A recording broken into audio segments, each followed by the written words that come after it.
Bienvenue à Un café avec ton pasteur.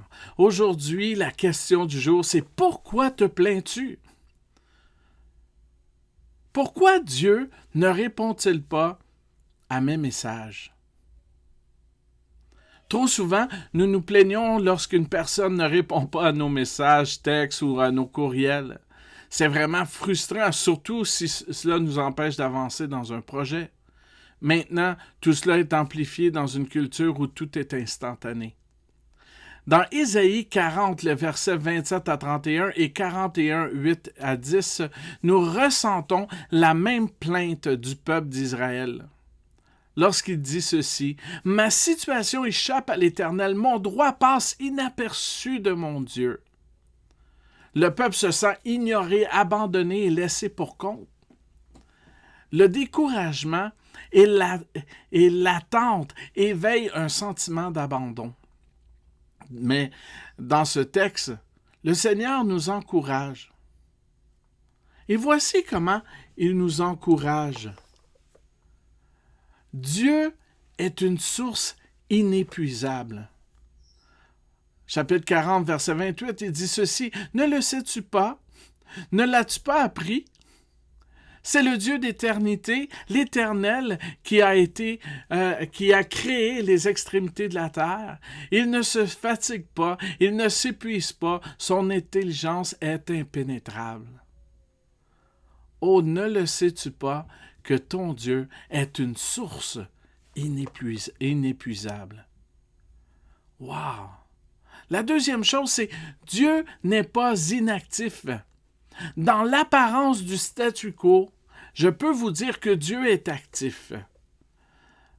Dans Ésaïe 40, on continue, il dit « Il donne de la force à celui qui est fatigué. Il multiplie les ressources de celui qui est à bout. » Donc, alors qu'on se sent fatigué, alors qu'on dit « Je suis à bout, je ne peux plus continuer », le Seigneur est en train d'agir en notre faveur. Et c'est la promesse. Lorsque on n'en peut plus, ça l'arrive. Il y a des situations où on dit « Wow! Si ça peut finir, on va être tellement mieux. » L'autre chose, c'est que Dieu a ton succès à cœur.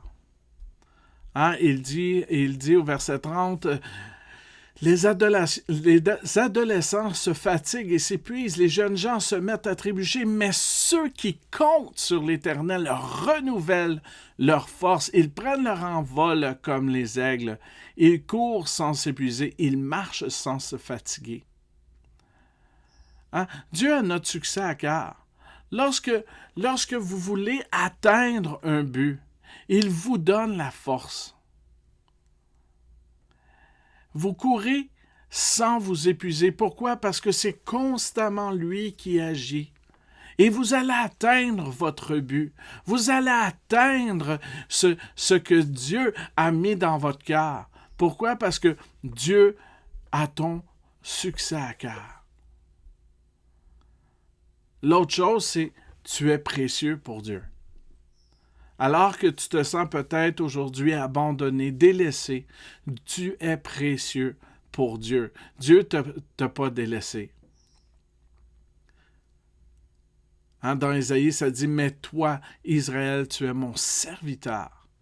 Jacob, tu es celui que j'ai choisi, le descendant de mon ami Abraham. »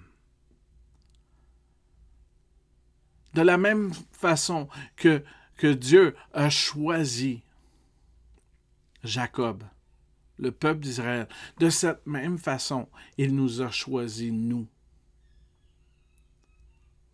Donc, tu es précieux pour Dieu. Et la dernière chose, c'est que tu n'as rien à craindre. Ça dit ceci, « N'aie pas peur, car je suis moi-même avec toi. » Ne promène pas des regards inquiets, car je suis ton Dieu. Je te fortifie, je viens à ton secours et je te soutiens par ma main droite, la main de la justice. Donc tu n'as rien à craindre parce que Dieu lui-même est avec toi.